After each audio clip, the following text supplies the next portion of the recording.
It makes me wanna sing. It makes me wanna sing.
All right, let me turn it back down.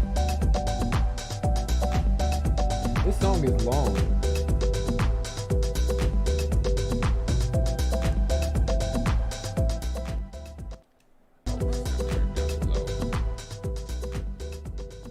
Is that good? Nope, nope, too low. There we go. All right. So, I'm trying to remember how I got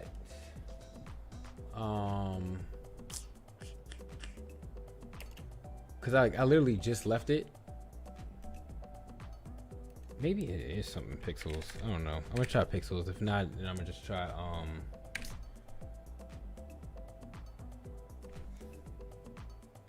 percentages. But I'm pretty sure it's probably pixels. So if I go here. Nope, still didn't work. Gotta open up VS again.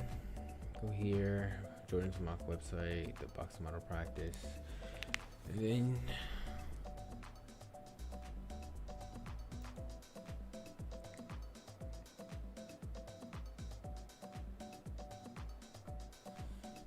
I had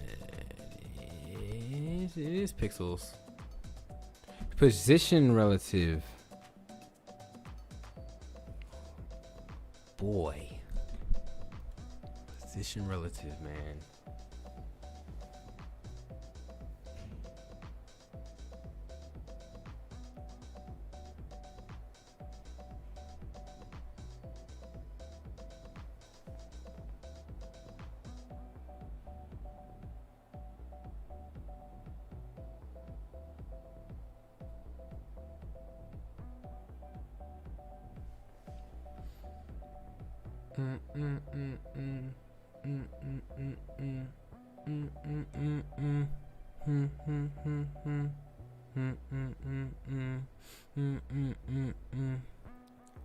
Okay, so if I just change this back to my other project, number one.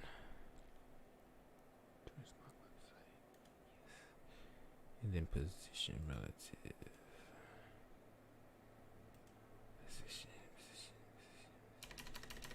I don't know why I did margin. That was weird. I said positive. Okay, position. There we go.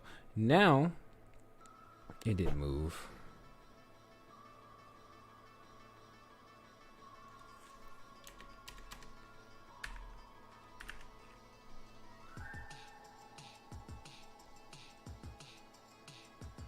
Okay, I don't know how I got this to move. It's not moving.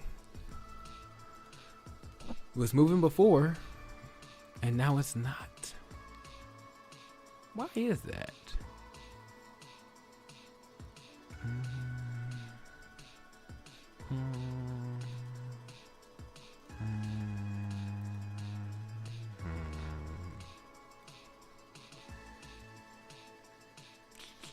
Okay, see, so as I go to my image here, I have position relative and then left 960.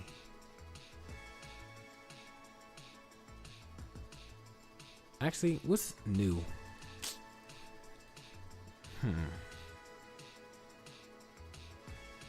That's Jordan. Yeah, pick an image. They're the one. So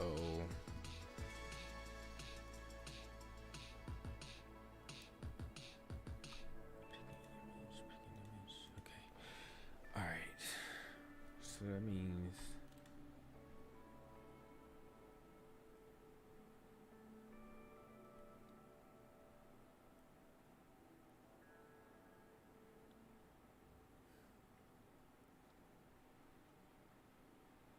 kind of lost.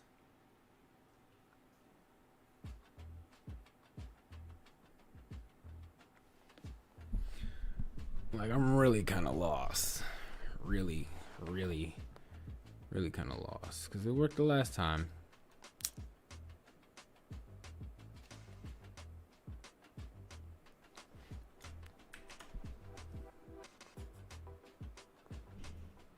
Okay, whatever. We're just going to copy and paste the code back into the other one.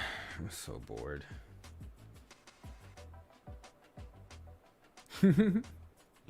Okay, so this fire song came on, and yeah, I did it too long. But the song was like 6 minutes, but it was really good. It was crazy.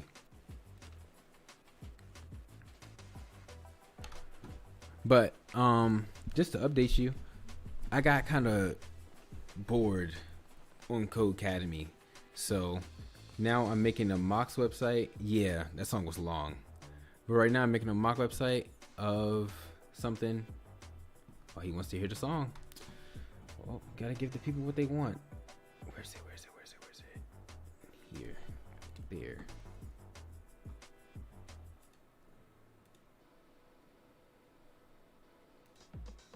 Yeah, it was this one. Yeah. It was going crazy.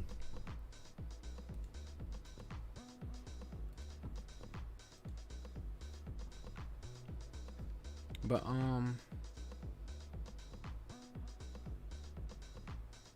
it still didn't move.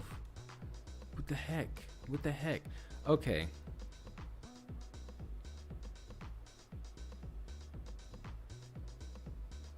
I remember doing position relative and having my picture move, and I was like, yay, it's working. And now it's not working. Why is it not working?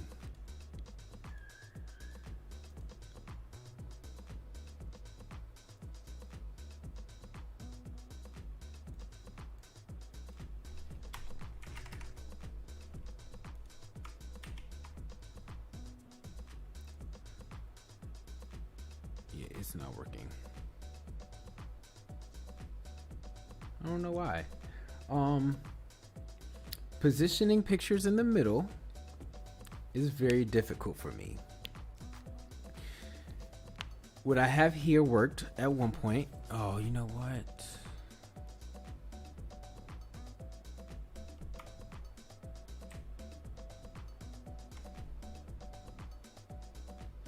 Now. Nope. Still didn't change. Like at all.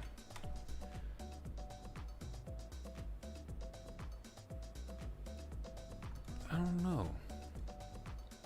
What's wrong with this? Now the site can't be reached? No! Okay. I don't know what happened. It's like my stream is just decking it. There we go. It's in the middle now.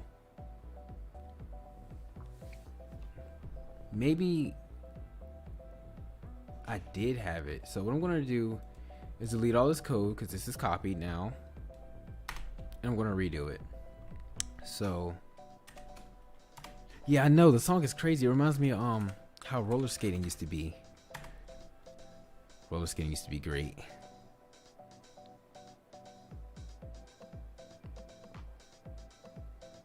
I had the image, I had the height at 400 and then the width at 550. That's what it was. And then I had position relative. Yeah, I am. So I think it took all of your subs away because it took me back to where I was before, like right where I was before. I don't know. I think it's not Instagram. I think YouTube knows. Oh man, but it's okay because you went back down to 199. It didn't take all mine away, but you know, it could have.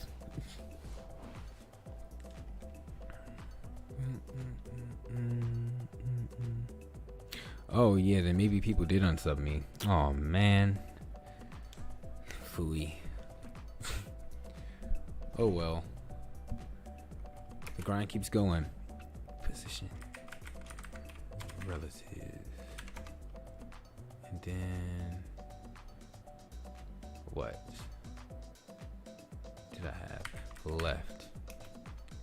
I had like 960 pixels because that was like in the middle.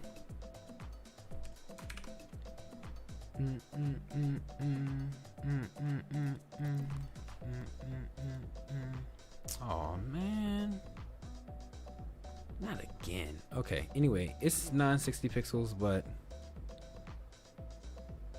what about my height and width? That not do anything? Yeah, YouTube can do anything.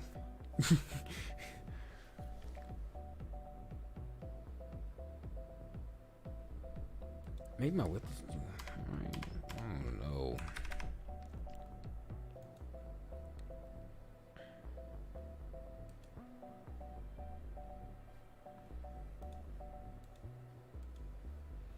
Oh man, I'm just trying to get it to look nice. It's not working. Why is it not working? Now it's in the center.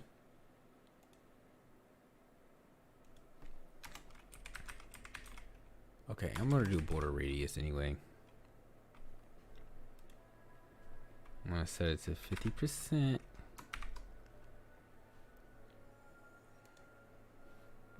Alright, it's doing that thing again. Oh, I took away Codecademy. Man. Oh well, we gotta open it again because I think it's decking it. Okay, I'm gonna circle again.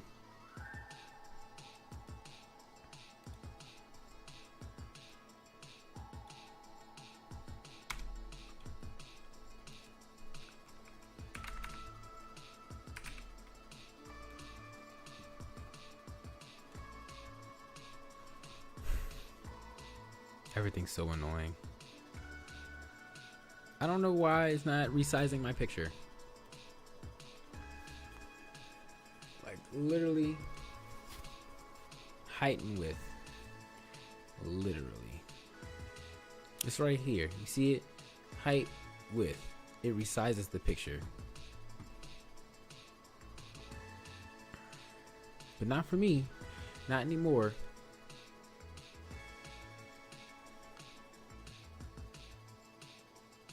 Oh, what?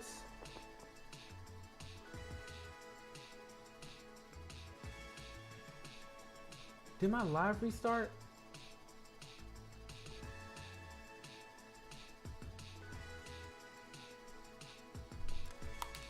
Oh no, it's still going. Okay. My time started over though. I was about to say. So the time on Streamlabs started over, and it says I've been streaming for 19 minutes, and I got nervous. So I looked at YouTube, and YouTube still said it started 6 hours ago. So yeah, so I guess once this hits 6 hours again, then that's 12 altogether. Unfortunately, man.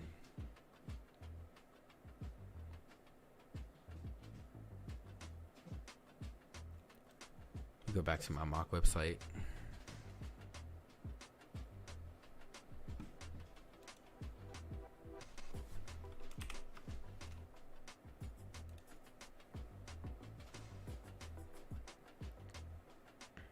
This is ridiculous. I don't get it.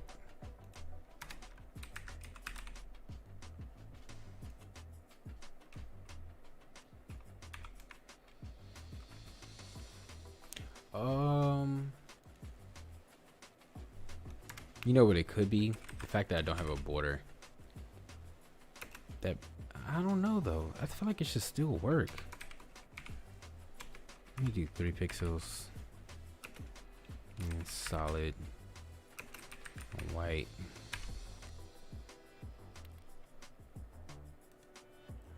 It didn't even add the...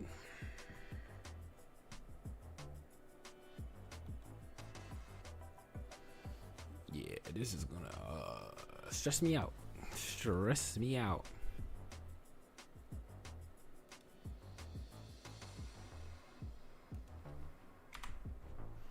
It's like it's not updating.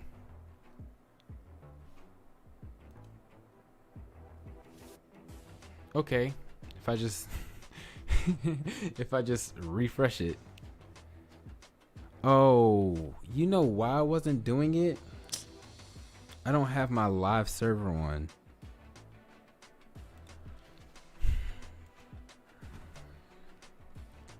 Stressing myself out for no reason.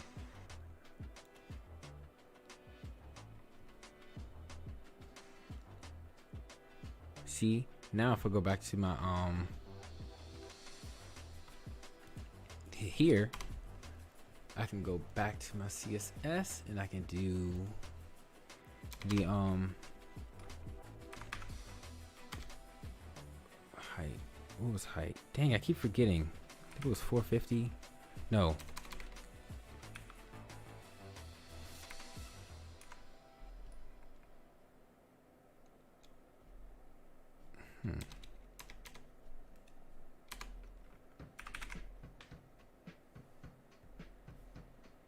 Still streaming. Can't believe I'm still streaming. 'Cause I'm still streaming, baby. Oh, still streaming. Okay, I forgot what my height was. But it can't be bigger than the width, so I'm just gonna do 400.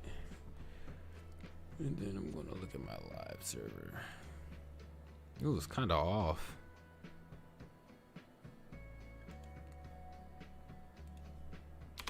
$940.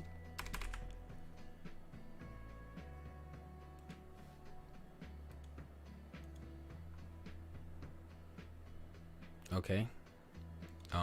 900. Okay, 900 looks like it's in the center. Okay. My lord. Jeez. Hey, Rohawk, are you posting a video this week? Did you already post a video this week? What's your last video this week?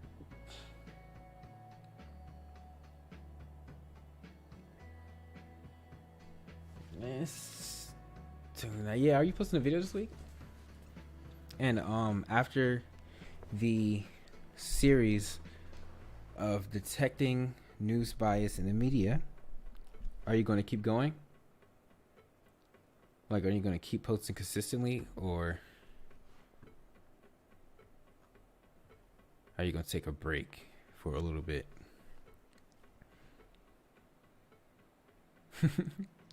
This is cool.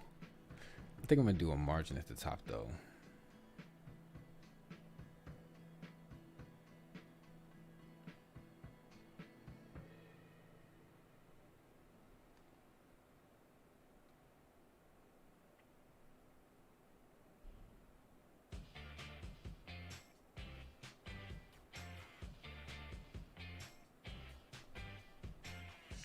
How you doing? What's going on?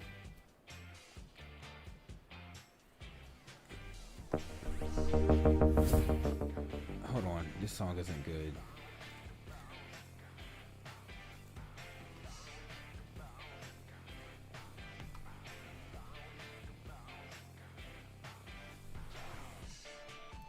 So,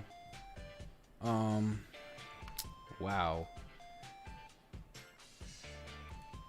Okay, let me go back. Yeah, I am making a portfolio. I am making a portfolio. Trying to see what I can do.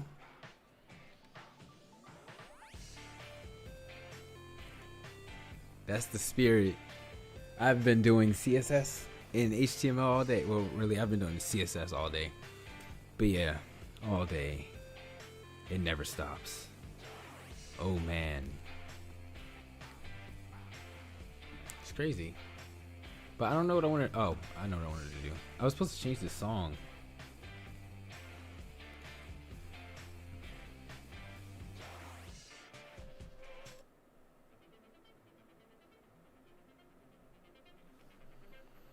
Okay. Oh wait, this is the same artist. It's probably gonna be on the same level. There we go. Okay, let's keep going.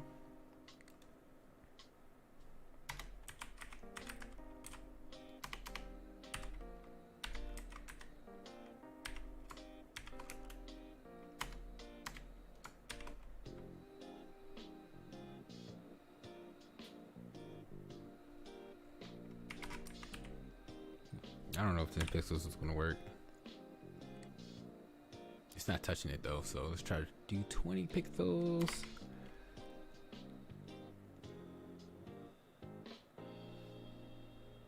Bet.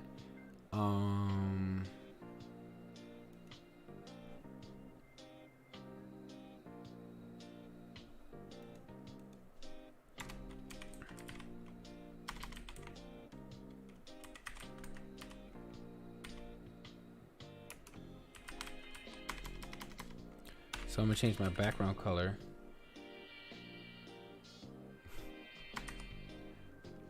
Hopefully one day I you know, succeed in everything. Because that's all I really want, is to succeed in everything. I'll be happy.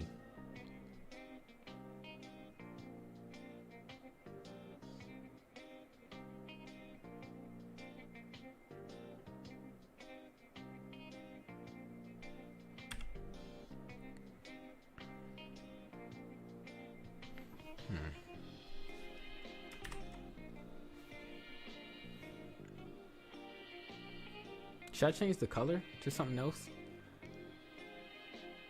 Like, what should like the themes of my website be? Like,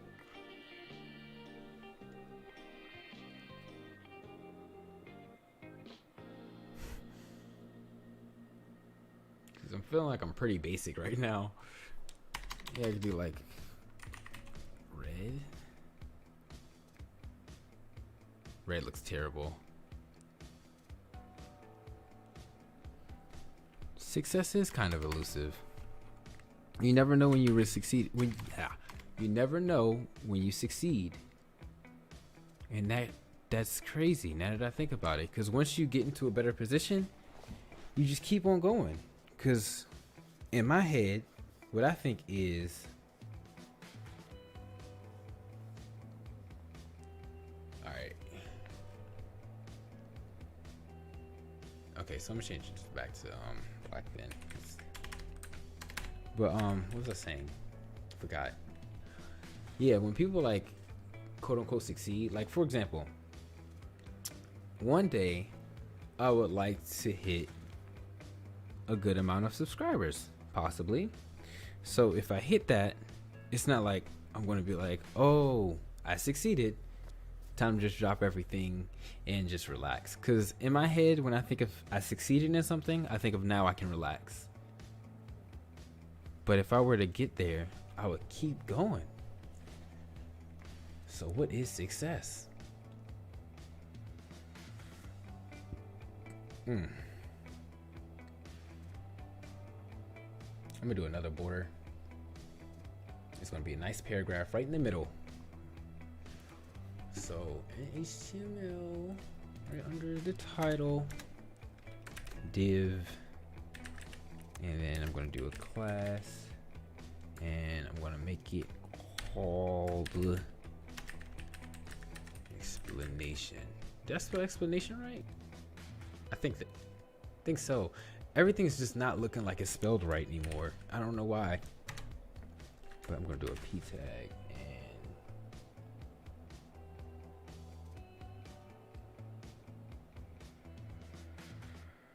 yes, this is true.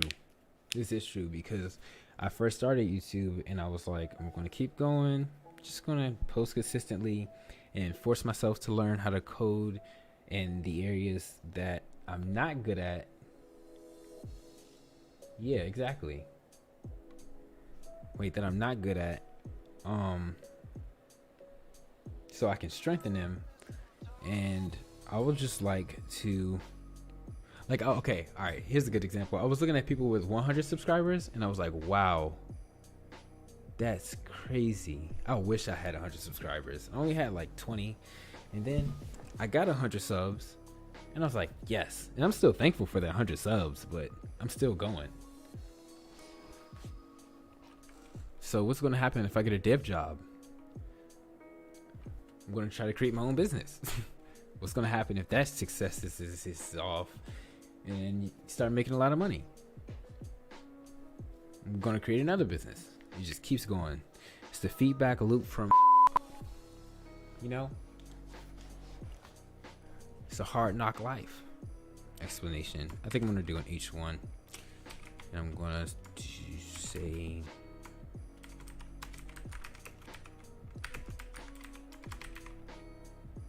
nah, I don't want to talk about my life live. I'm gonna name it 2021 goals. Yeah, 2021 goals, right?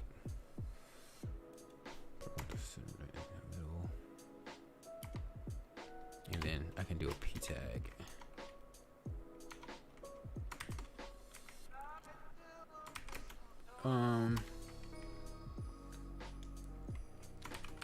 So my goals for 2021 are to get a passing grade. I'm gonna say A. I'm gonna speak that into existence. Get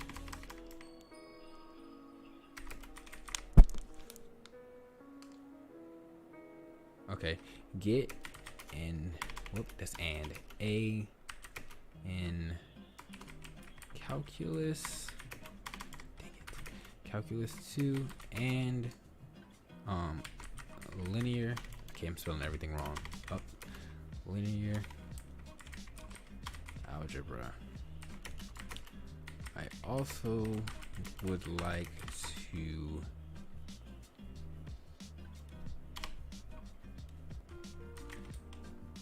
graduate with my associates in computer science.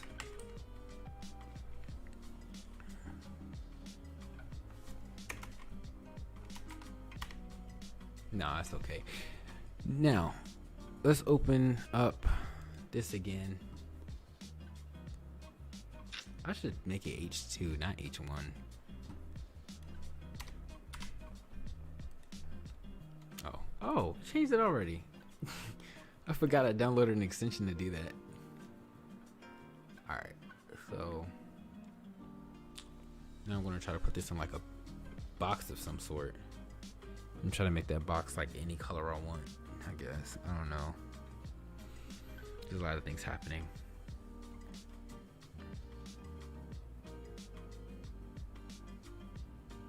Oh, I don't know. Yeah, I don't know. Let me see. I'm gonna try to. I never made a footer before, so today will be my first time making a footer. And after I do that, I'm gonna have approximately 5 more hours to go, and I'm probably gonna go back to Codecademy. It just takes my sweet time because I am stressed. But let's hop on over to style.css and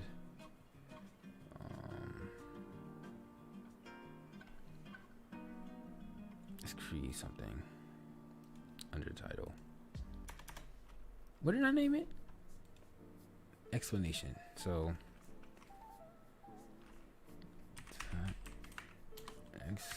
explanation.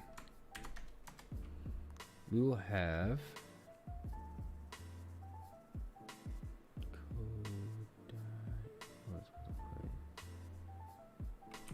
border.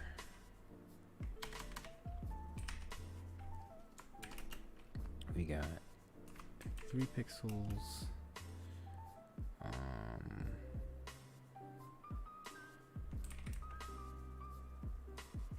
I'm sorry. Solid and white. Okay. Now, under it we have, first let's look at it. Okay, now let's add some margins.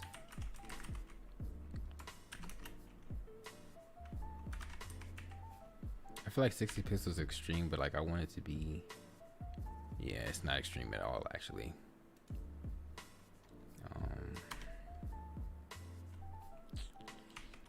150, I guess. Still not extreme. I want it in like a box, you know, like a rectangular box. So I'm about to be kind of crazy on this. Okay. 150, maybe 500. Oh,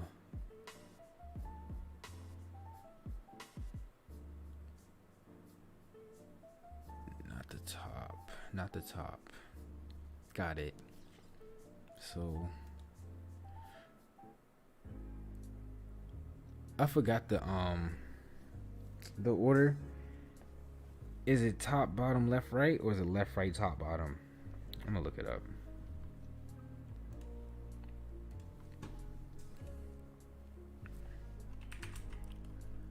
Hopping on in the Codecademy. Hopping back in the Codecademy. Hopping back in the Codecademy. Hopping back in the Codecademy. Learn CSS. Go into the margins. I'm so tired. Actually, I'm not as tired as I was earlier. Something about sunlight makes me like very sleepy. Don't know what it is. I don't know what it is. Margins.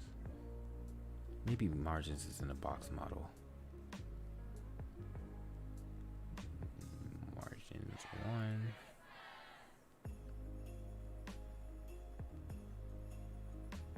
Oh, this song is nice.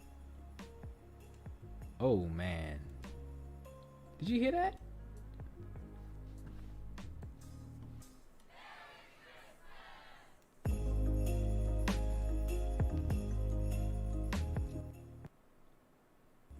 Yeah, it's nice. Okay.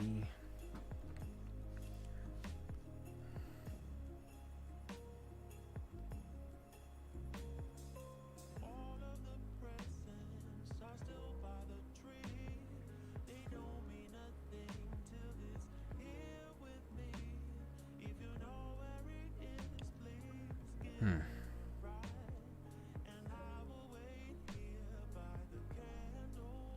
Oh, it's making me do it all over again.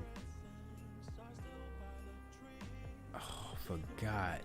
It made me redo it.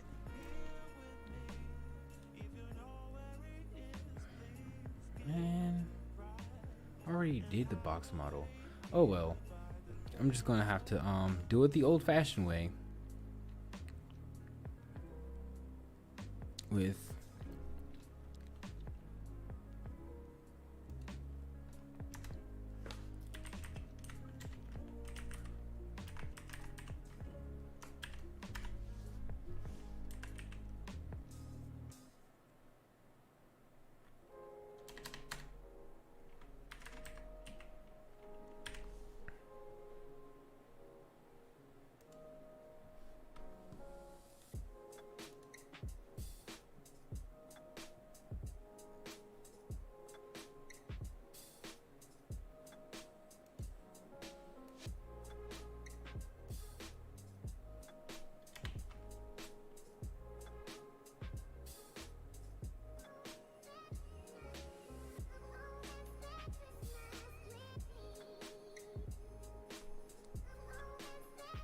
yeah, I don't remember. I suck at this. Okay, I'm gonna do margin. I'm just gonna do them all. Screw it. Margin bottom. Margin left and then margin right.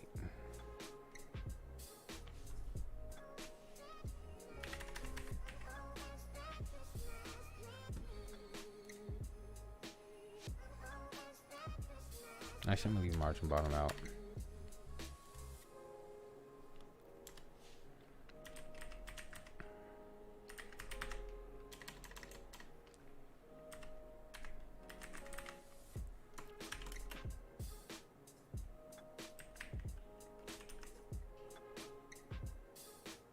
I'm sorry, what?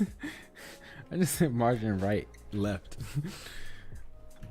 Oh man, I'm tired. Oh boy. Okay, that looks okay-ish. I think I want it skinnier.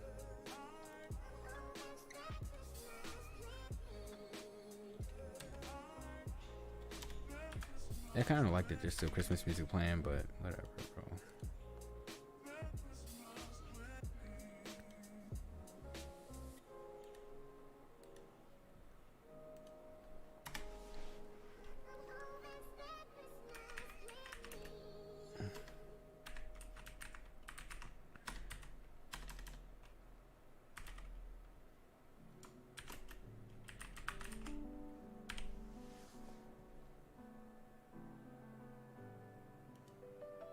Okay, now imagine if this was like a lot longer.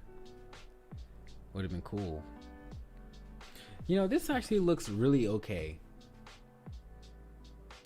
From the time I started learning, I've actually documented that entire journey to get to here. Oh man, obviously I have a lot of work to go. Oh man. This is hard. This is a lot. There's a lot on my body. I'm tired.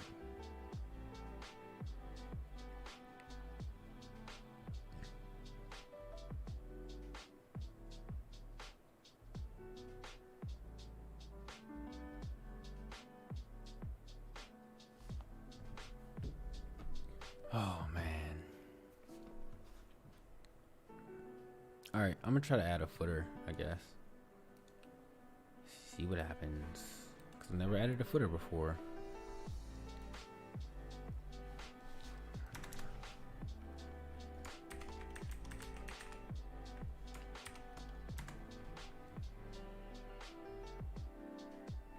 It has been forever since I started. It's about to be 7 hours. It's ridiculous.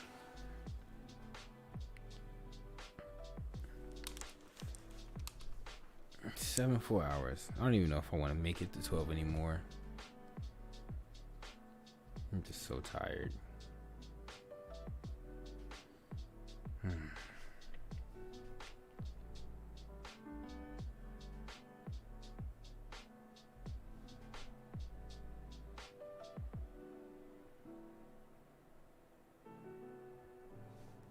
Hold on.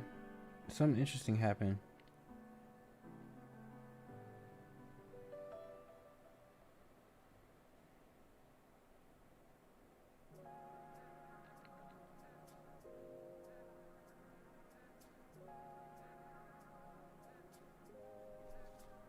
Oh man. I'm sorry. Something cool just happened. And I did come this far.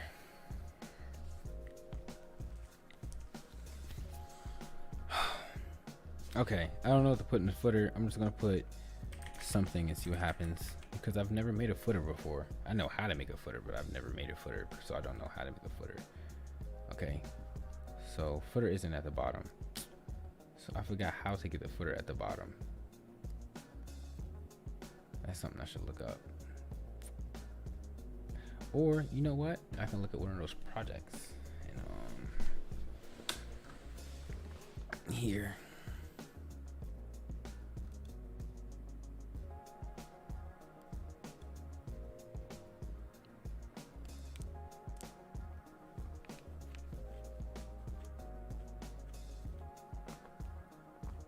Man, this is draining.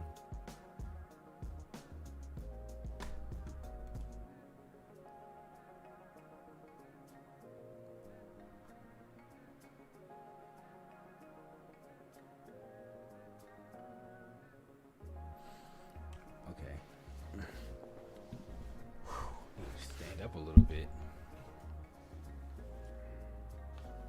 As you can see, I am kind of, I don't know what to do. Let me just Google it. Oh, say goggle. God.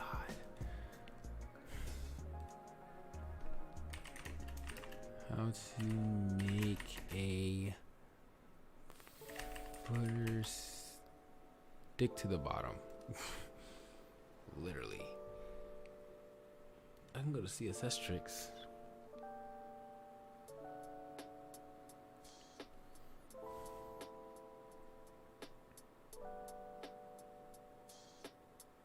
Oh, I get the position fixed.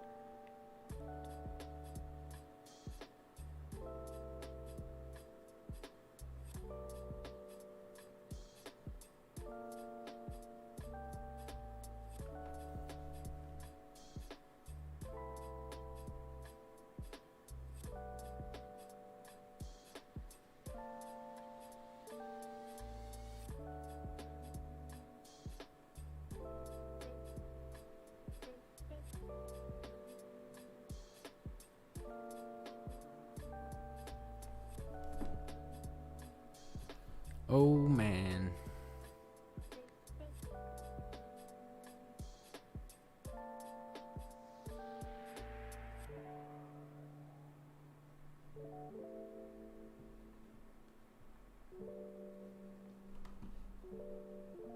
Oh wow, that's cool. Okay, let's see if this works.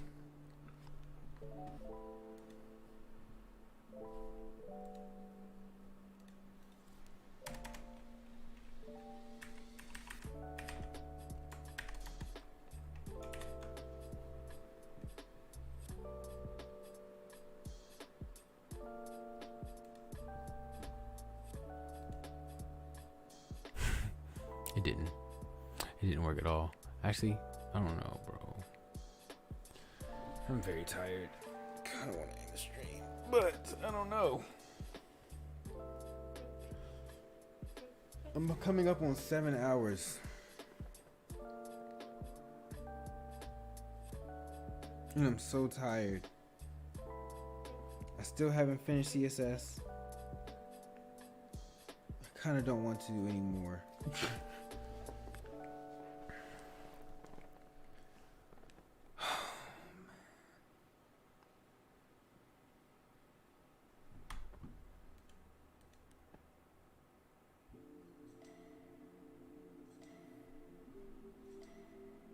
It is 6. So in somewhere around 5 more hours, 5 hours and something minutes, this stream will be over.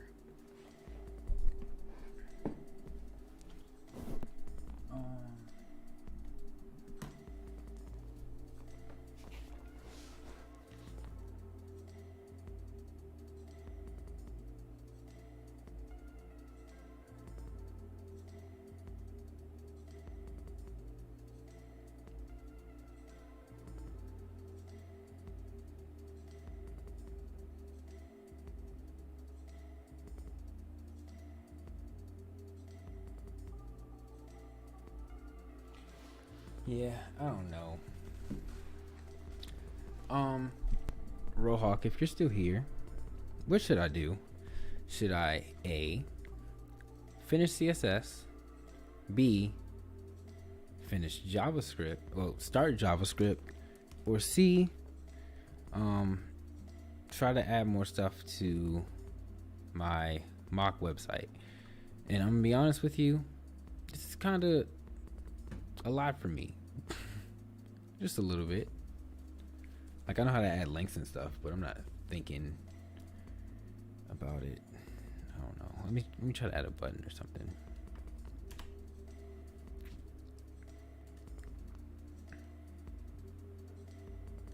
I don't know. I don't know. Oh man. Oh, I'm so tired. Okay.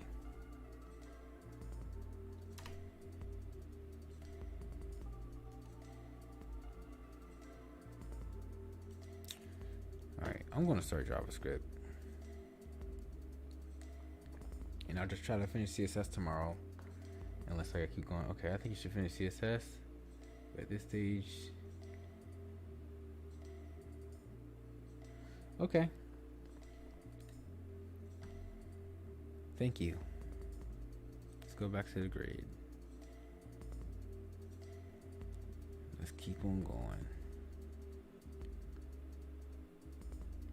I was on repeat. Oh man, there's so much more to go. This was a bad idea.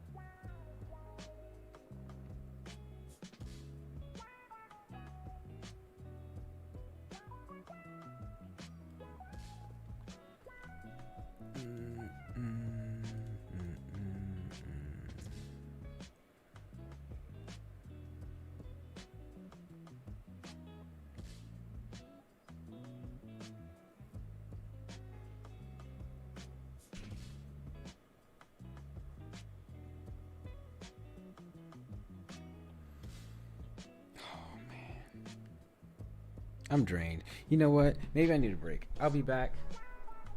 I'll be back.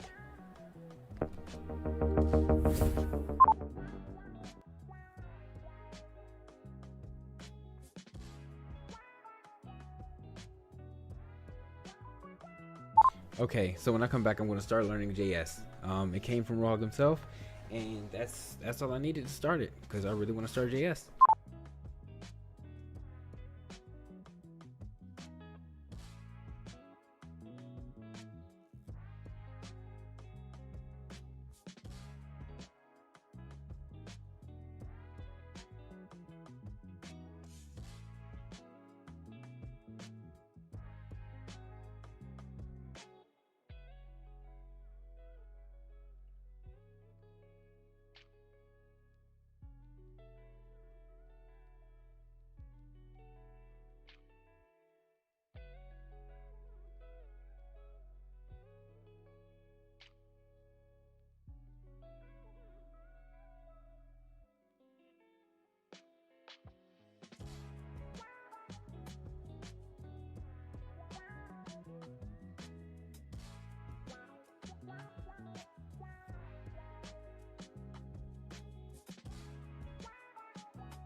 Alright, whatever. I'm back. I just walked around a little bit. I didn't even do anything, but we're going into some JavaScript. Oh, right. You see that? That says 30 hours. Hold on, can you see that? Hold on. 30 hours to complete.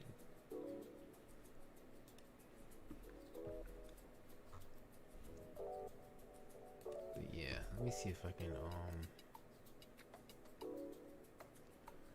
get this. Too wide. Too wide. Here we go. Oh, okay, yeah. It's too wide. Yeah, of course it is. I'm back to coding, like programming. And I feel like things shouldn't be that hard because I'm pretty okay in Java.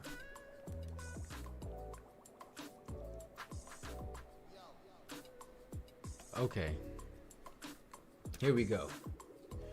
Starting JavaScript. Last year, millions of learners from our community started with JavaScript. Why? JavaScript is primarily known as the modern web, the language of the most modern web browsers, and its early quirks gave it a bit of a bad reputation. However, the language has continued to evolve and improve. JavaScript is powerful, flexible, and a fast programming language now being used increasingly complex web development and beyond. Since JavaScript remains at the core of web development, it's often the first programming language learned by self-taught coders eager to learn and build. Not me though. I learned Java, technically Python, but Java. We're excited for what you'll be able to create with the JavaScript foundation you gain here. JavaScript powers the dynamic behavior on most websites, including this one. That's good. That's good. That's gonna be cool. You know, once I learn JavaScript, I can make a Discord bot. Crazy, man. Speaking of Discord, join my Discord. So it's fun. Anybody out there watching, just join it. It's cool. It's cool. We can talk about anything. We don't talk about anything, but we can and are able to talk about anything. We just don't for some reason. I don't know why, but I respond when other people respond, and I respond when I'm about to do something big, like a 12-hour live stream. Okay, in this lesson, you will learn introductory coding concepts, including data types and built-in objects, essential knowledge for all aspiring developers. Make sure you take notes and pace yourself. This foundation will set you up for understanding the more complex concepts you'll later learn. Now we're going to move to the next lesson. Now we have console. So console is a panel that displays important messages like errors for developers. So much of the work the computer does with our code is invisible to us by default. And if we want to see things appear on our screen, we can print it or log to our console directly. In JavaScript, the console keyword refers to an object, a collection of data and actions that we can use in our code. Keywords are words that are built. We just hit, no, we didn't. I'm sorry, I lied. Thought we hit 7 hours. I'm trying to procrastinate. Once we hit 7 hours, we have 5 hours left. Once we hit 4 hours, we have, once we hit 2, it's so much. So much.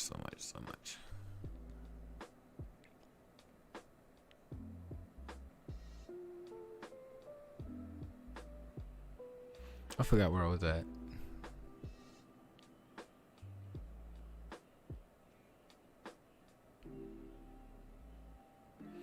Okay, so the computer will recognize them and treat them specially. One action or method that is built into the console object is log (parentheses) method. When we write console log, we put inside the parentheses what we put inside the parentheses will get printed. Jeez, I'm tired. It really shows. Printed to the console. It's going to be very useful for us printing values to the console, so when we get to see the work that we're doing.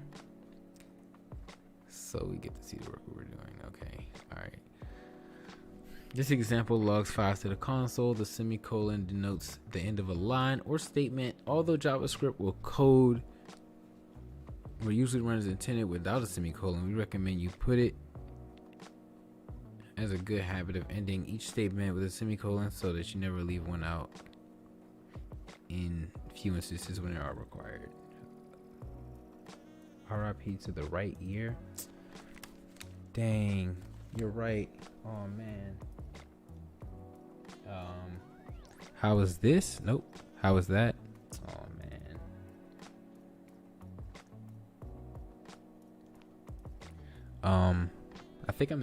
I think I'm in stereo. Nope. Settings. I would have to change my mic input or something. Let me see. Devices, microphone, audio. Nope. Okay, well, welcome, Tech Rally. You did say, keep going. I am sorry for my lack of,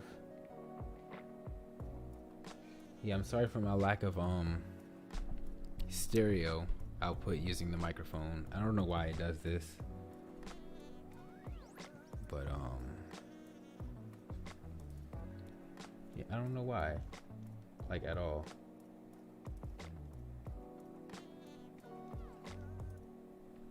Okay, but yeah, so I got tired and I started learning JavaScript. Well, I started it. Now I'm about to start it. So yeah, use console log to log your age to the console. So console.log. How old am I? 22. Yeah, no, I'm 22 and I'm still in college. Oh man. Okay. No, that's okay. On the next line, write another console log to print out a different number representing the number of weeks you've been programming.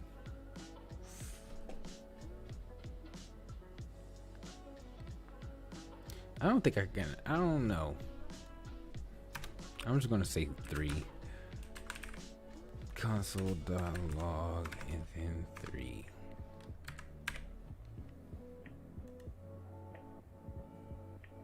There we go. There we go. Comments. So, aren't comments just 2 slashes? Programming is often highly collaborative. In addition, your own code can quickly become difficult to understand when we return to it. Sometimes, I don't add comments to my stuff. I should really make that a habit. Sometimes only an hour later. For these reasons, it's often useful to leave notes in our code for other developers or ourselves. As we write JavaScript, we can write comments in our code that the computer will ignore as our program runs. These comments exist for human readers. Comments can explain. You guys know what comments are? I know what comments are. And these are literally the same as Java.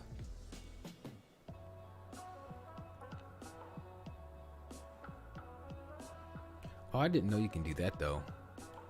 You can write it in the middle of code. But yeah, I feel like everyone here knows what a comment is. So let's just skip over that. So let's practice adding some code comments. To the right, you have, wait, no, my bad. We've provided you the beginning of the book 22 Cats by Joseph Heller. On line 1, write a single comment that says opening line.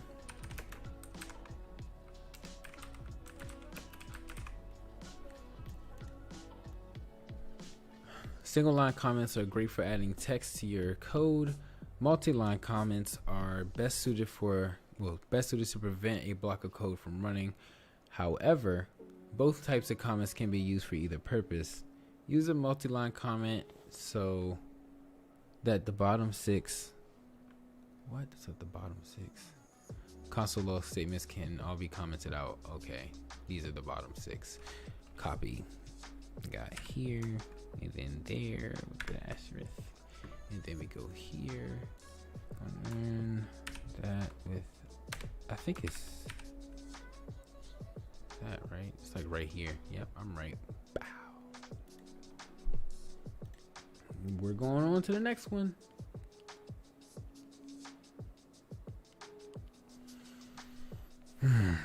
So tired, bro. So tired, bro.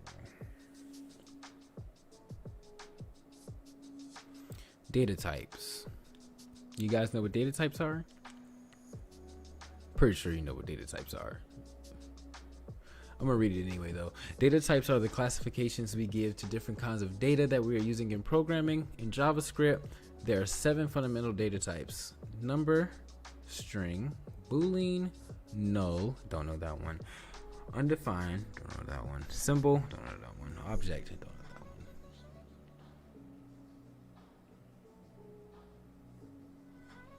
one. Okay, so a number is any number, including the numbers with decimals. Okay. The string is grouping of characters on your keyboard, letters, numbers, spaces, symbols, etc. Surrounding, where was I at? Surrounded by single quotes or double quotes. Okay, good. But we prefer single quotes. I like double quotes though. All right. And then a boolean is true or false. We know that. And then null. This data type represents the intentional absence of a value and is represented by the keyword null without quotes. Undefined is a data type and is denoted by the keyword undefined. It also represents the absence of a value, though it has a different use than null.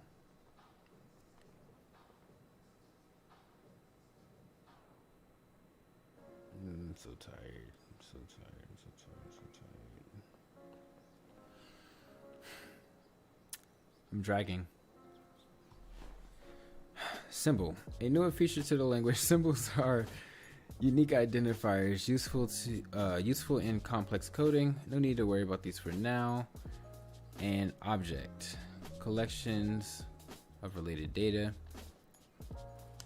The first 6 of those types are considered primitive data types, and they are the most basic data types in the language. Objects are more complex, and you'll learn more about them as you progress through JavaScript. At first, 7 types may not seem like that many, but you'll soon observe that the world opens possibilities once you start leveraging each one. As you learn more about objects, you'll be able to create complex collections of data.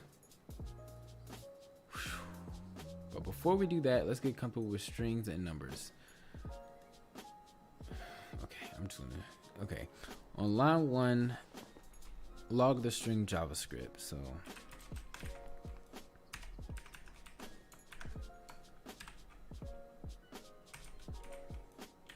do I have to sometimes Codecademy wants you to capitalize it.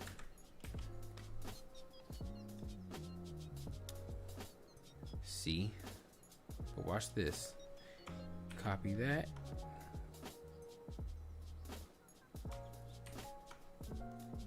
Now it's right. Honestly, I don't know how these YouTubers do these. I don't even know how you do this 7-hour challenge. We hit 7 hours, by the way.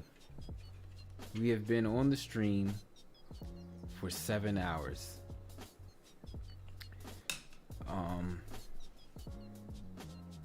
This is a lot. This is hard. One of the most difficult things I've ever done in my life. And honestly, I might just have to change the name of the stream to 8 hours. And then just call it a night. I got a lot done today. I should be proud of it. I attempted it. But 12 hours is hard. It really is. It's a lot of brain power. Okay, my mic just like popped. And then we have console. Wait, what? Console log. And I'm just gonna do 2011. There we go.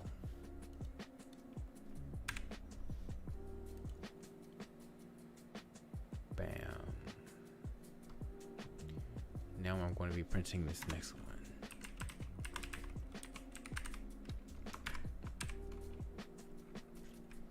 I'm not typing that. I'm sorry. Oh, I forgot. Single quotes. I forgot. Single quotes. Man, this is difficult. On line 4. Oh, it did say it'll still run without the semicolon. I was like, how did it still run? But yeah. It's basically the same thing. Console log. Oh wait, I don't need that. 49. Yeah. Boom. Bow, bow, bow. I'm so tired. We learning arithmetic. I'm pretty sure the people that's watching this know JavaScript. So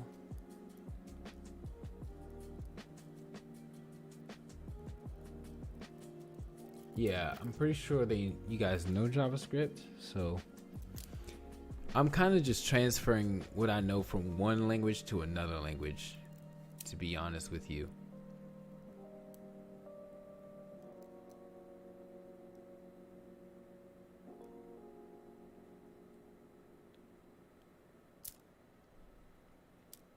Yeah, I'm definitely just doing that. So add my age to 3.5.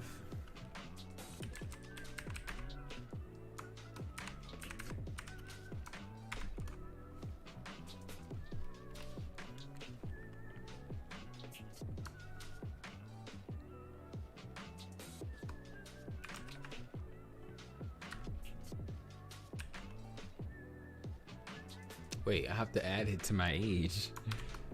There we go. Yeah. Hold on real quick. Hold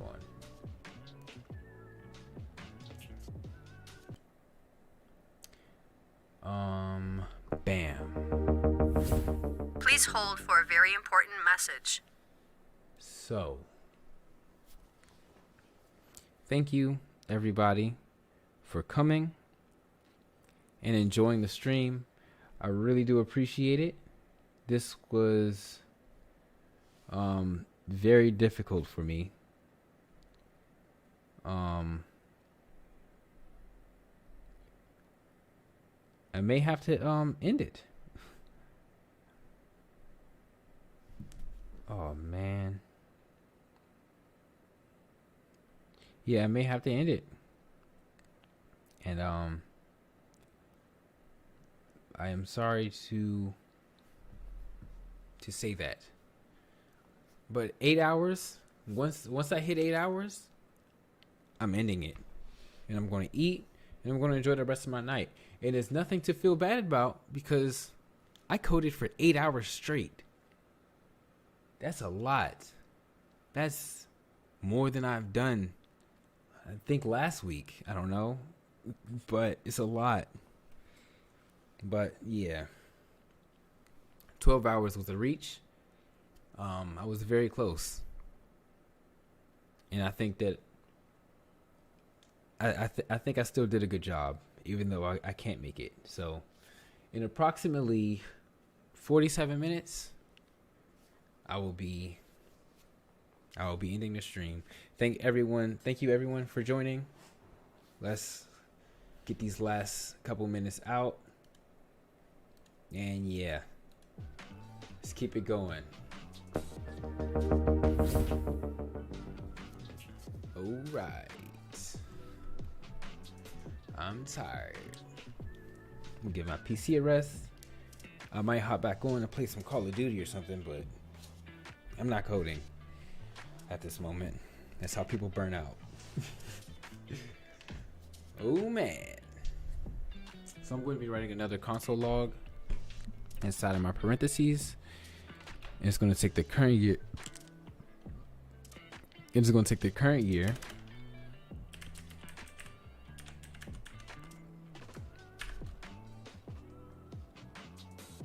And I'm going to subtract it by. Okay.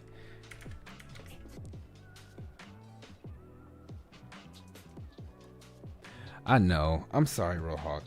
It was hard. It was supposed to be the whole 12 hours, but this is a lot. It's a lot more than I thought it would be. Like, I thought 12 hours would feel like 8 hours, and 8 hours would feel like 6, but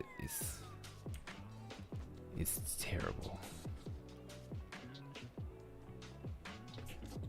But yeah, in about 40 something minutes, I'll be yeah, I'm subtracting 1969. Yeah.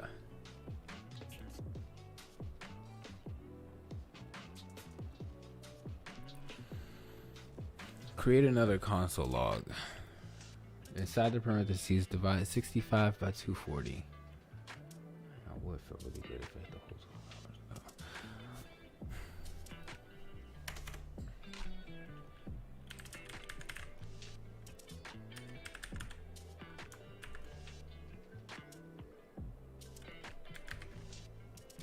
Wait, what? If I'm dividing 65 by 1240, 240. Why am I saying 1240?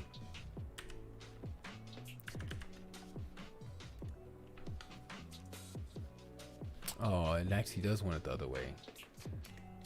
That's weird. It's gonna be all big. It's gonna be a weird number.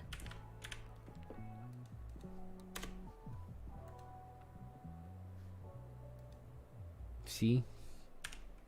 It's a weird number.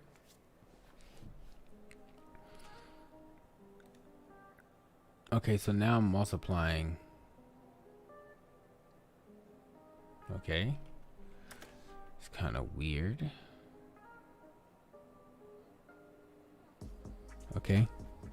Don't know why they would tell me this random fact, but I got 2708 times. I didn't even put the console log yet. Like, I'm just going straight into it. Definitely slacking. This beat is crazy.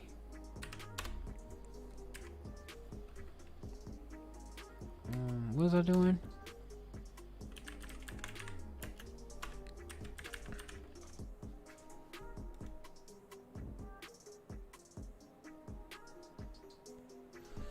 So basically 27.8% of the sun is made up of helium. So if we could all stand up on the sun, we will all sound like chipmunks. It's kind of a weird fact. Now we're learning concatenation. Everybody knows what concatenation is, right?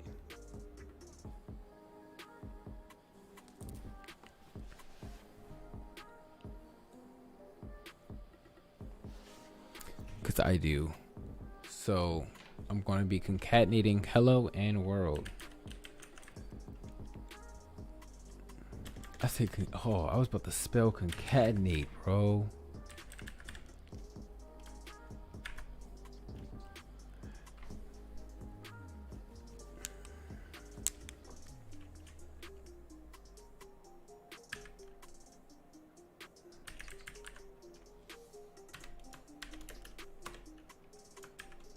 Whoops.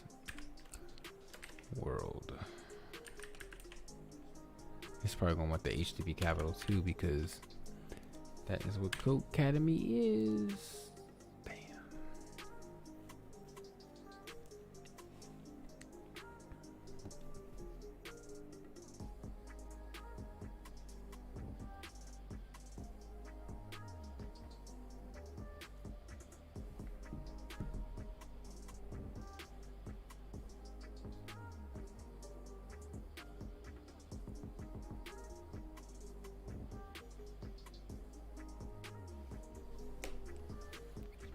Oh wait, did it not work? Was I supposed to space it? Oh no, I'm my bad. I'm sorry. We left the space. Well, we left off space. The space last time. Oh, it just wants space. Okay, so I'm just gonna concatenate the space, and that's easy stuff. So now it's hello world. Bam.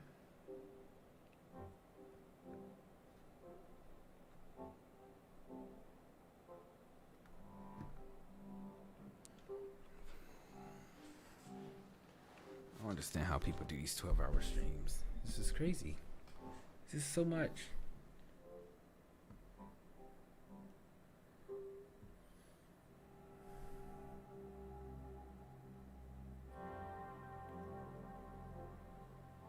All right. So when you introduce a new piece of data into a JavaScript program, the browser saves it as an instance of the data type.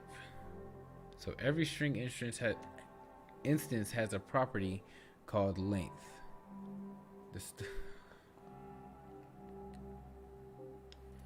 I'm crashing, man. Still. This is very difficult for me.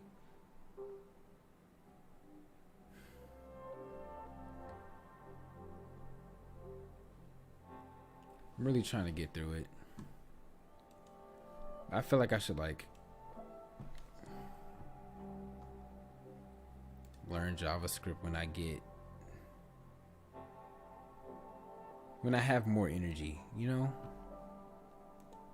And I'm just jumping around. Like, I don't even know what to do anymore. I'm not even taking my own advice to stick to one programming language.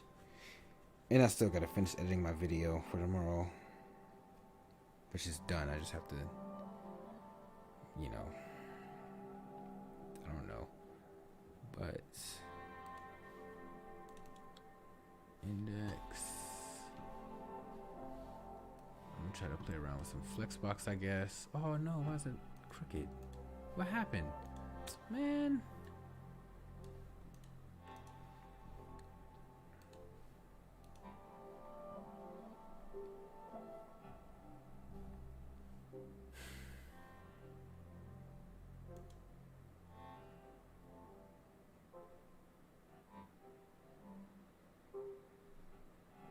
Whoops, I'm out here opening up Discord messages. People talking about getting online.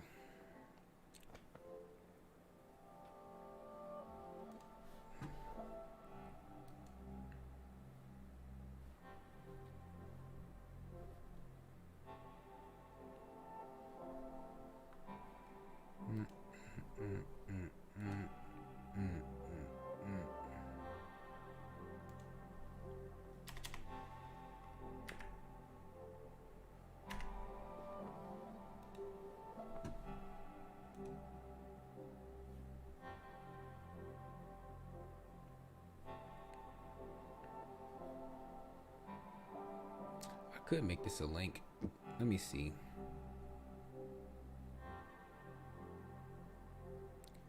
I don't even know. Hold on. Let me see.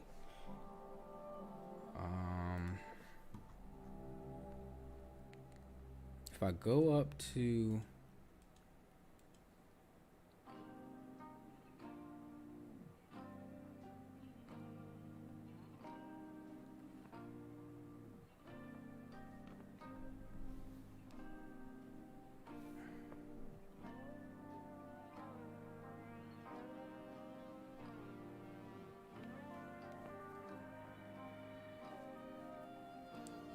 you know what? Never mind.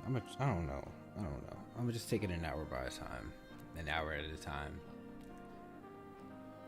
Just keep going. Just keep on going. I'm probably not gonna be as active as I was in the beginning anymore. This is getting, you know, difficult.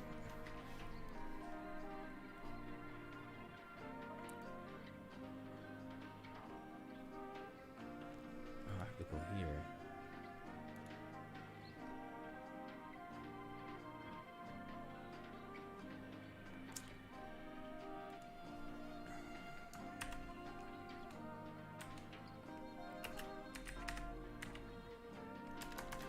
I keep doing herf.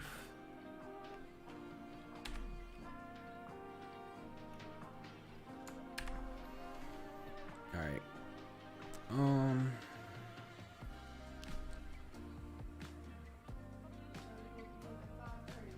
What? Did you tell me to wake you up at 5:30? Yes. I do not remember that. No.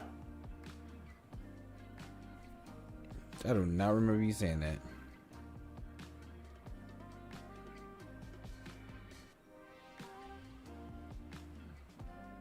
Oh man, I don't even have my hold on. So this is going to be like a bit of kind of like a promotion thing, kind of, not really, but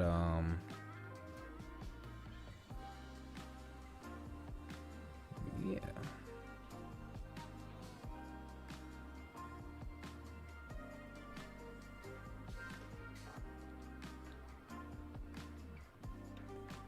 I can send this to like my Discord or something.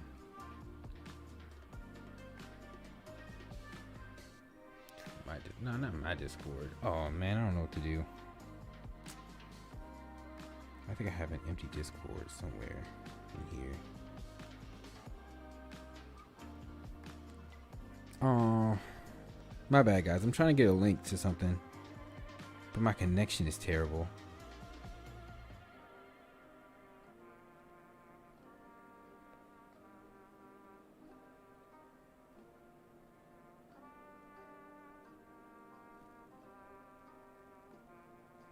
All right. Okay.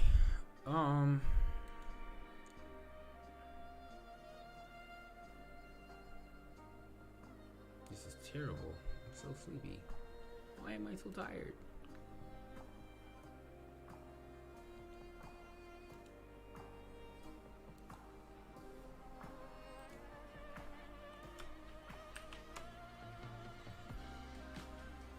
Okay, guys, so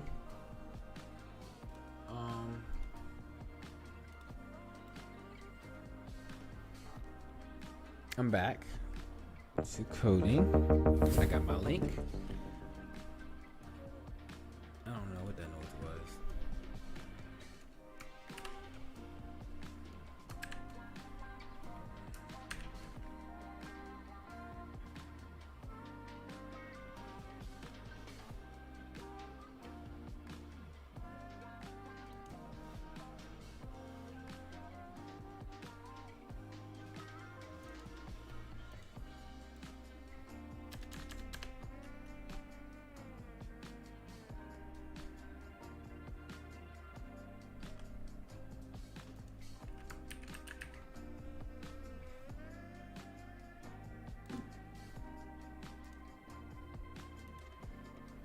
Oh, sounds like they're shooting. Oh well, there it is. Live on the stream. Oh Lord. Okay, I don't think I'm doing this right.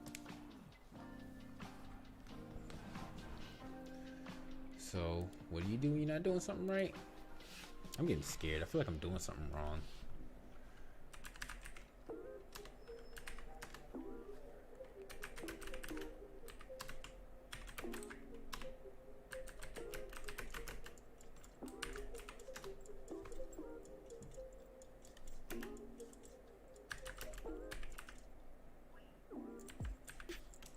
What if it's called a linked list?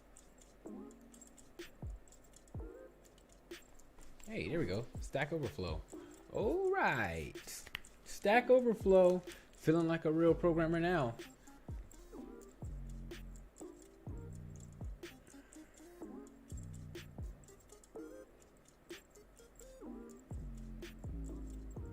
Okay. So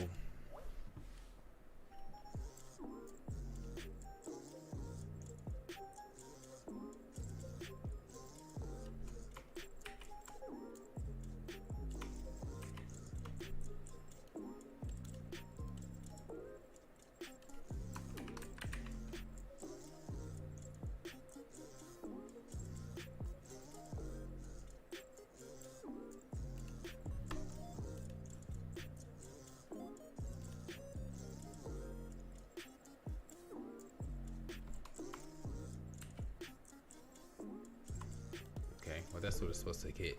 But yeah, this is hard. It's not hard. I think I might have had it right. I just didn't have my live server on.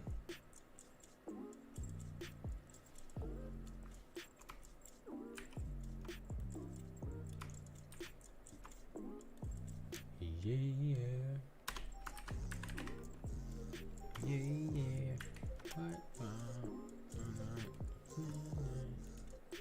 All right, there we go.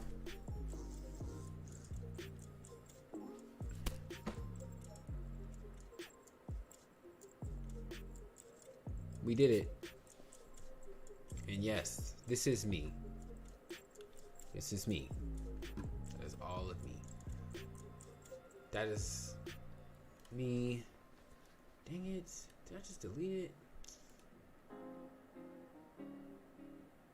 Okay.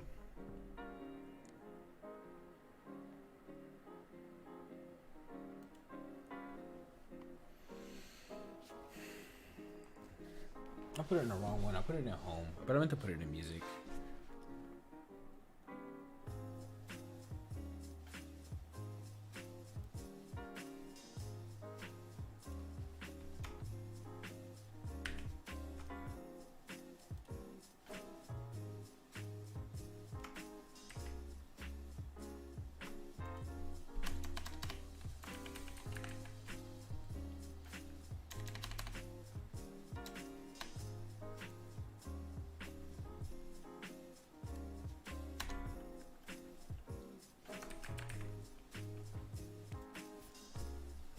Uh-oh, we're sitting at one viewer. Man, I can't blame him. I am drained.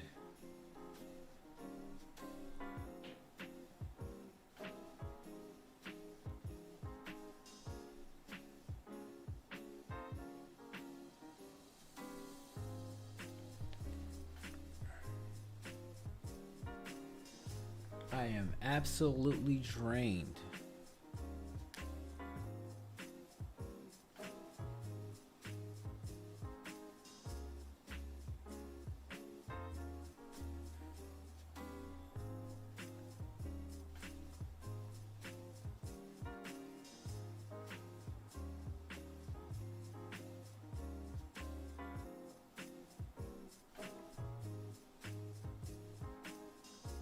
I'm so freaking tired. I'm so cinema. This could be my YouTube channel.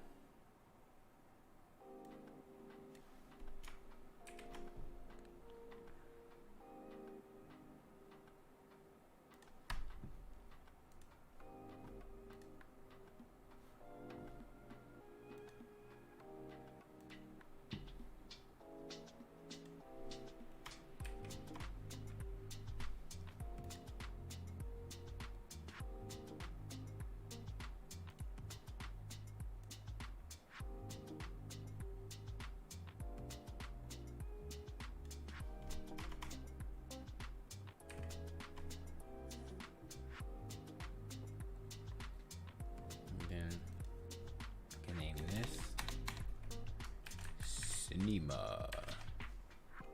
There we go. Pipe it up.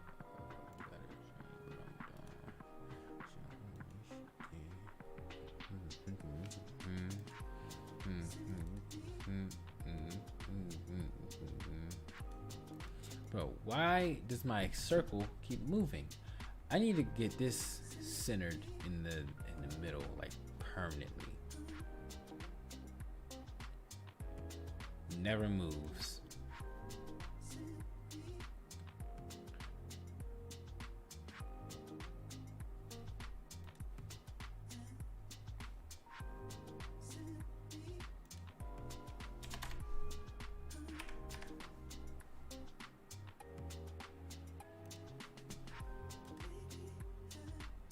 Because this is ridiculous.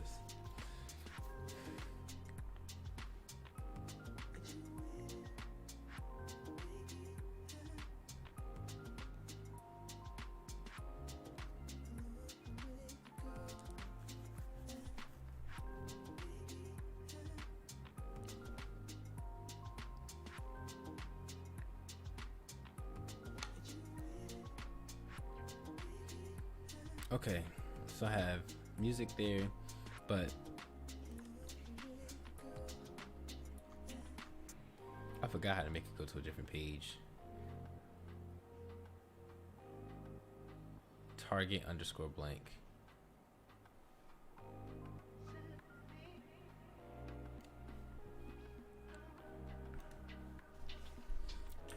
target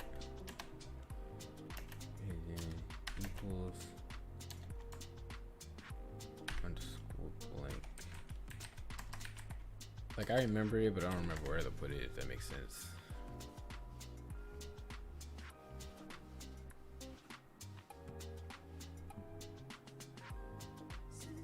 Okay.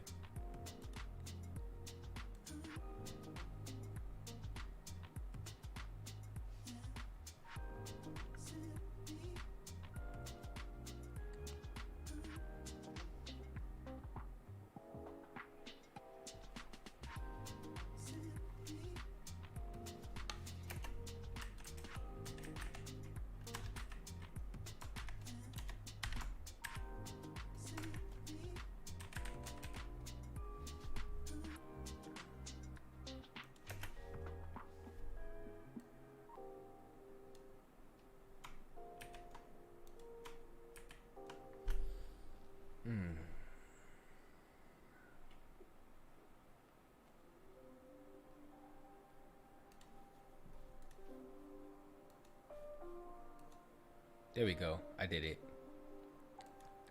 So I still have this open, but I hit a link and it takes me to all these different places. Gnarlical, if you ask me, man. All right. What else can a website have that's really cool? A video. I don't even know if I have any videos. I wanna look at my files real quick. 'Cause, man, I'm stressed. Oh, I'm stressed. Oh, so stressed. And I'm recording.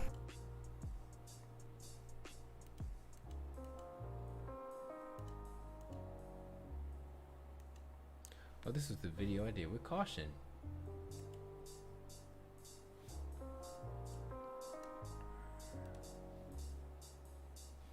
Yeah, I don't know. I don't know.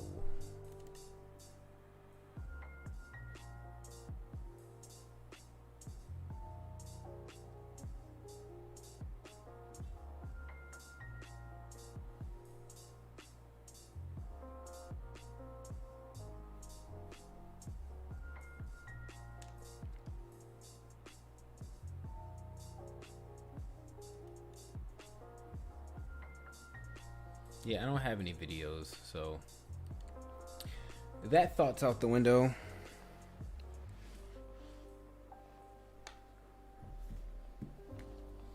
Oh my God. Oh man.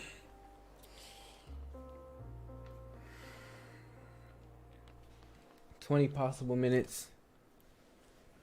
20 possible minutes.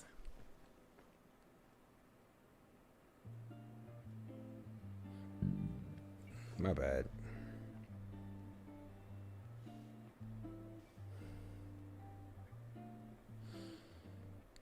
I don't know how people stream for this long. I don't even know what I'm doing anymore.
I just got a message. Oh, I didn't even go back to my live. Why did y'all say anything? Okay.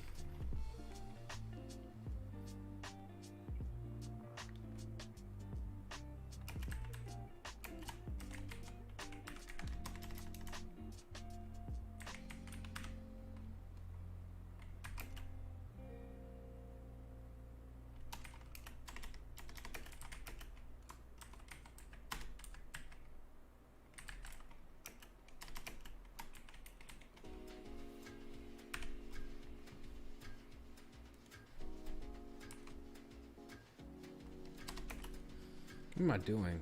React. GS.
Okay.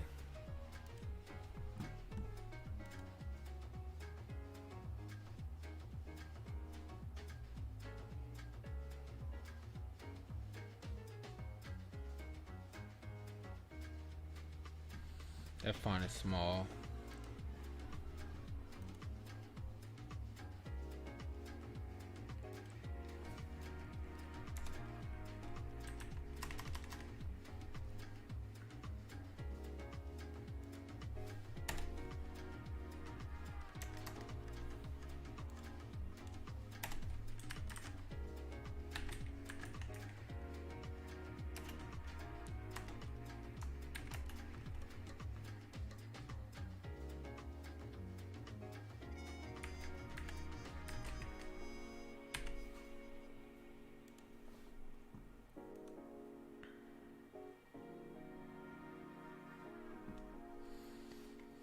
Okay.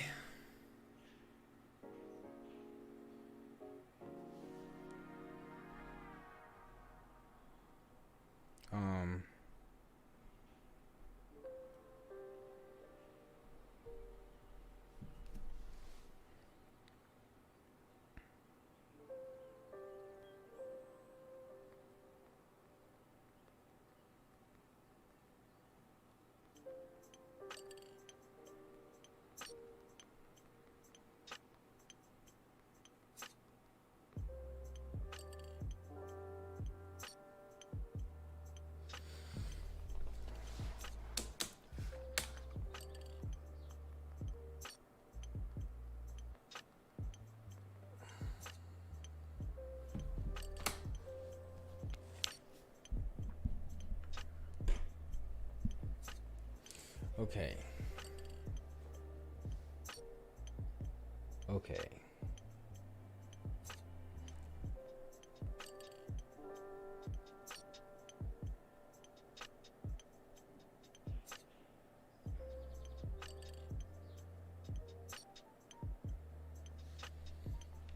All right.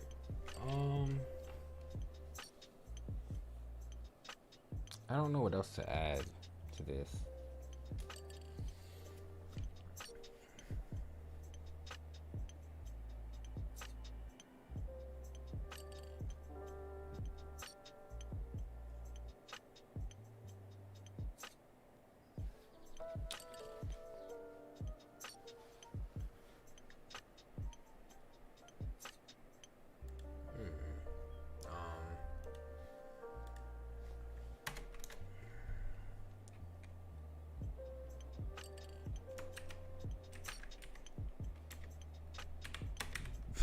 Oh man.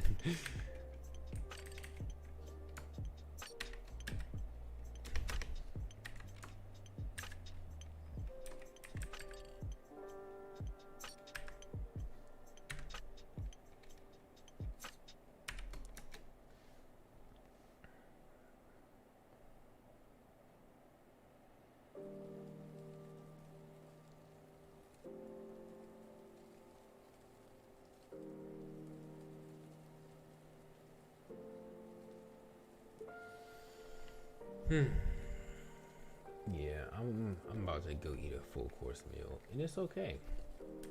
We got 15 minutes left. We're gonna be in it to win it.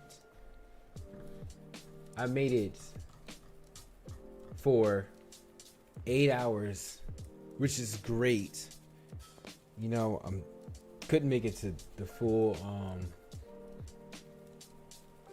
I couldn't make it to the full 12. Kind of disappointed in myself for that, but kind of proud of myself that I didn't end at 3 hours when I was really tired. And I also got a lot done. Yeah, sorry, Catherine. But yeah. I did stream for a very long time though.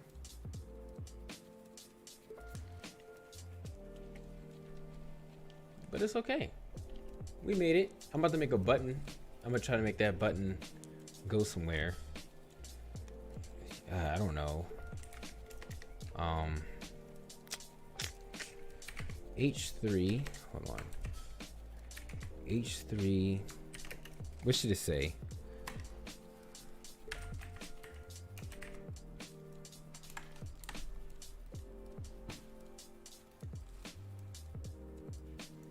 Now, I'm gonna do.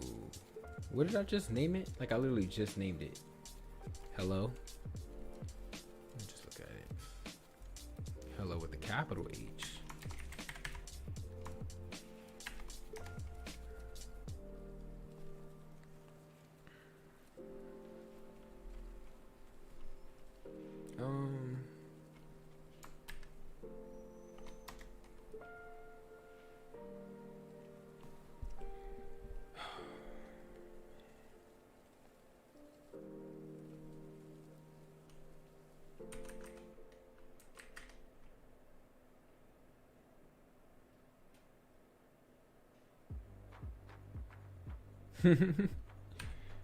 You could probably do that. Just type in ASMR. That's everywhere. Maybe like ASMR keyboard stuff. It's just like, hey, listen to this.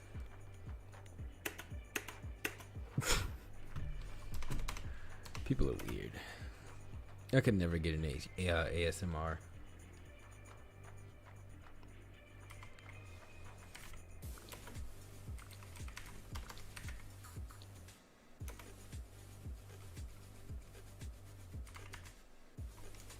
What am I doing?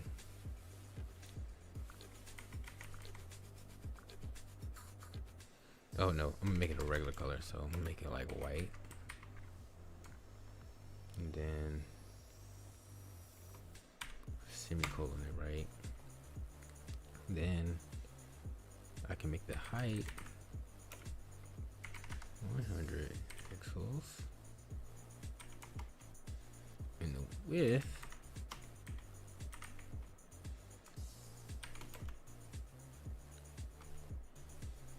forgot my semicolon. Is it a semicolon or colon? No, I forgot my colon. There we go. Colon, semicolon. All right. And then we have width, which I'm going to make 150 pixels. And I'm going to make another one, right? I'm going to call it hover.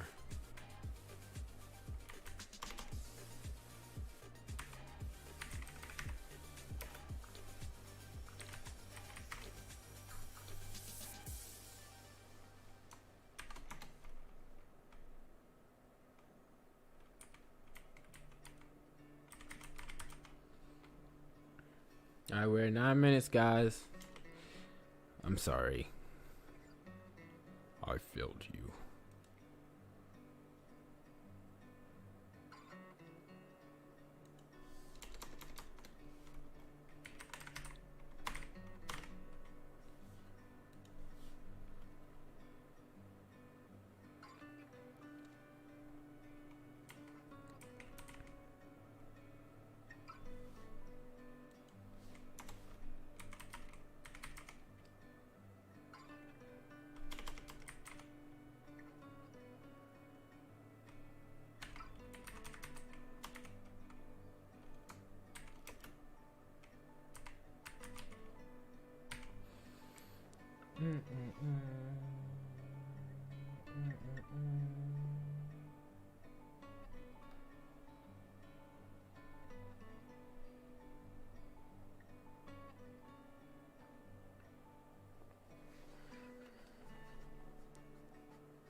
All right, let's save this.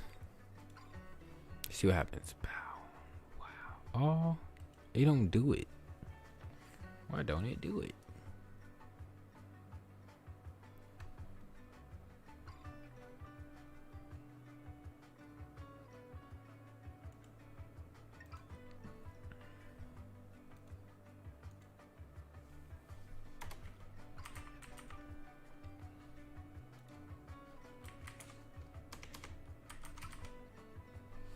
Text align, center, and then what are we gonna do? Refresh it.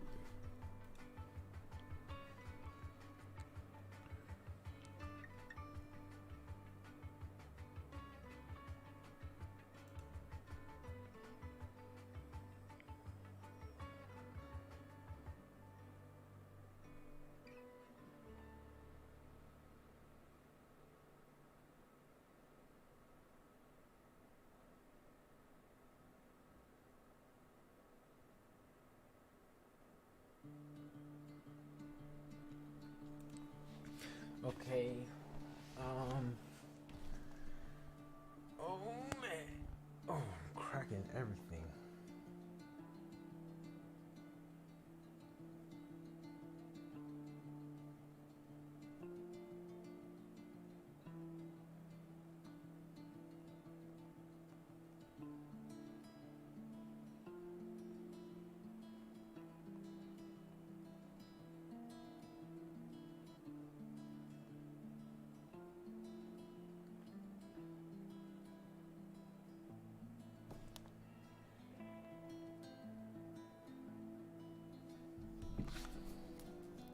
Man, this is difficult. Not difficult, but you know, I'm just tired. Nothing's really difficult. I'm just a sleepy person.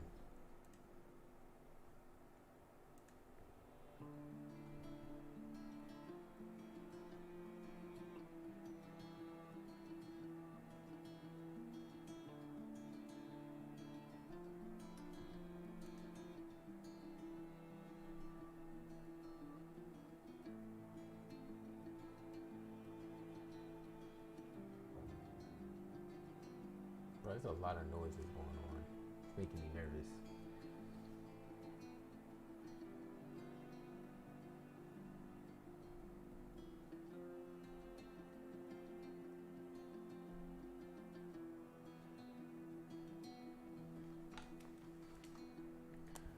kind of one view away from having 100 views. To be honest.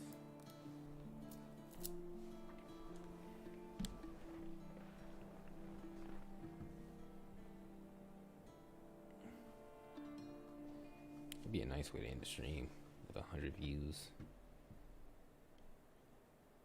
But not border color. It is the final countdown. You are absolutely right. It's almost time. Why doesn't it work?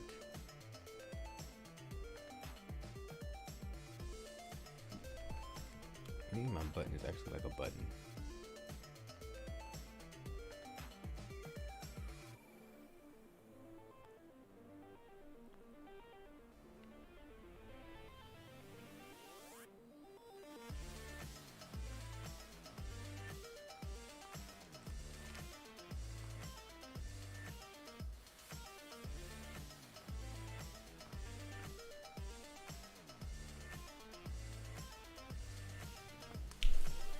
Okay.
Yeah, I don't know why my hover thing isn't working.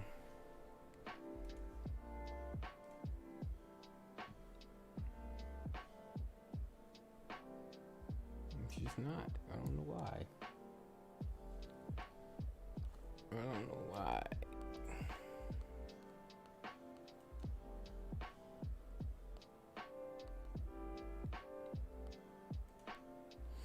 Let me go to HTML coded, see what's happening. Literally. Wow. Like it should be working.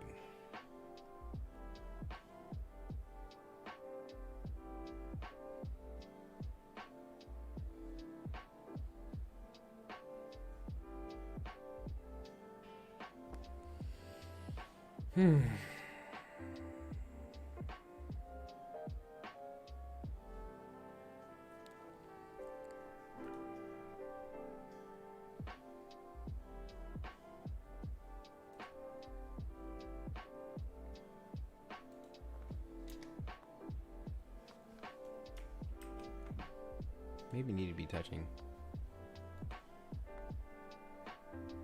Nope, still doesn't work. Uh-oh, we have 1 minute left. No chest race. But,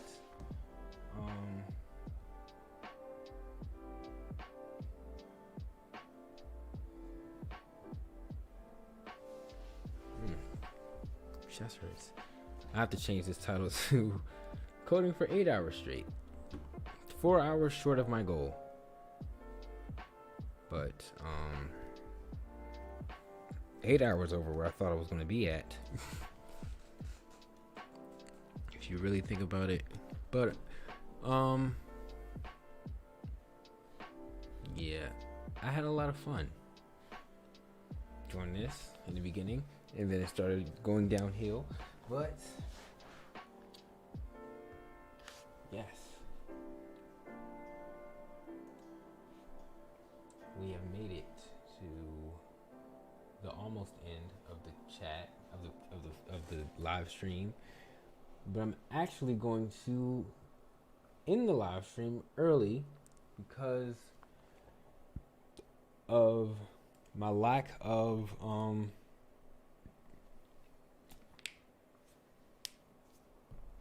energy. Yeah, because of my lack of energy. Wow, that's crazy. So I'm trying to look at something real quick before I end it, but there's nobody here anyway except Katie, unless she left. So